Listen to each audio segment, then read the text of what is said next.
नमस्कार, आदाब, सत श्री अकाल दोस्तों। मैं हूं विनोद कुमार। आज मैं आपको बताने जा रहा हूं आज से 25 साल पहले का एक वो वाक़या जिसको सुनकर आप अचंभित हो जाएंगे।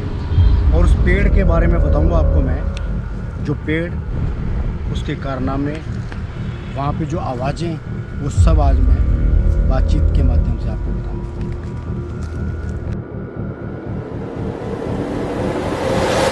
बात है लगभग 1994 की, और शायद मार्च का ही महीना था।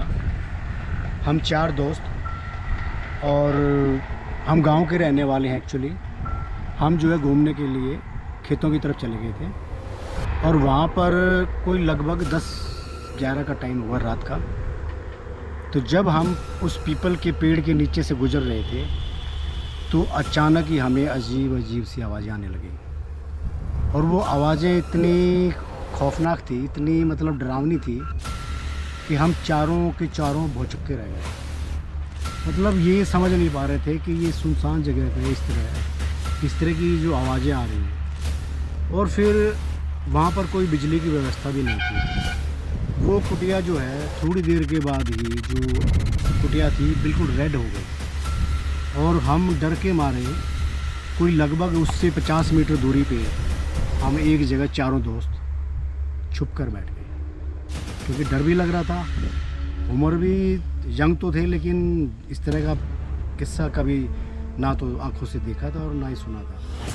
फिर जब हम, सरसों का खेत था और हम उसकी सरसों की आड़ में ऊपर से हम उसको झांक के देख रहे थे। तो जैसे हम वहाँ बैठे थे तो वहाँ पे अजीब अजीब हरकतें हो रही थी। वो कुटिया जो है रेड हो गई, और उसमें जैसे कंकाल घूमते हैं उस तरह के कुछ उसमें हमें शेड दिखाई देने लगे।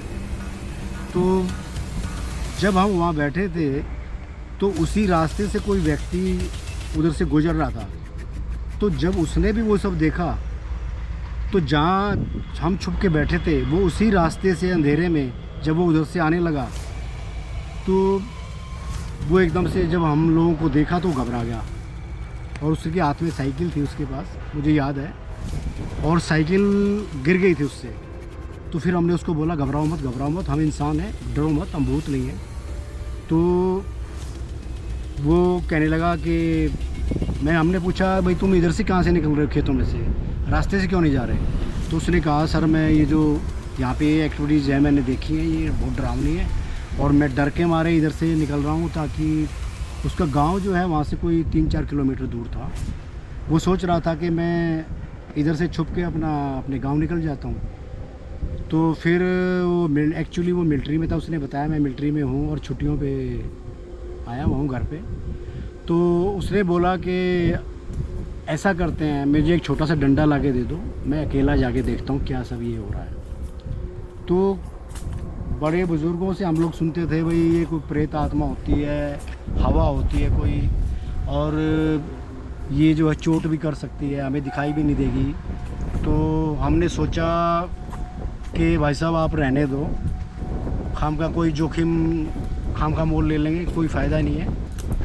तो उधर से आवाज़ें आने लगी, अजीब सी लेडीज़ की आवाज़ भी आ रही थी, बारीक बारीक, और ऐसा लग रहा था कि जैसे पेड़ के टहने ऊपर से कट के ज़मीन पे गिर रहे हैं, धड़ाधड़ इस तरह की आवाज़ आने लगी। फिर हम ज़्यादा घबरा गए। फिर हम वहाँ से निकल लिए चारों के चारों, और हमने सोचा यहाँ से निकलने में बेहतर है, और मॉर्निंग में आके हम देखेंगे कि यहाँ सब क्या कुछ हुआ था।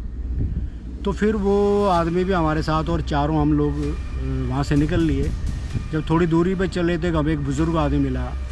हमने उसको बोला, बाबा आज तो बड़ा ही आगे उधर से हम आ रहे हैं, बड़ा ही हमने डरावना वो देखा है। तो उसने कहा, तुम बच्चे हो, इस तरह की बातें याद मत रखो, और नहीं तो फिर रात में तुम्हें सपने आएंगे और तुम सपनों में डरोगे। तो ये लगा लो कि हम लोग जब वापस चलने लगे तो बाबा कहने लगा, तुम जाओ घर को और मैं जो खेतों में उधर ही जा रहा हूँ। तो हमने कहा, बाबा ठीक है आप चले जाओ। तो फिर बाबा भी शायद घबरा गया, हमें तो यही लग रहा है, क्योंकि बाबा ने बोला, बेटे रुको, 1 मिनट रुको, मैं भी तुम्हारे साथ ही चलता हूँ।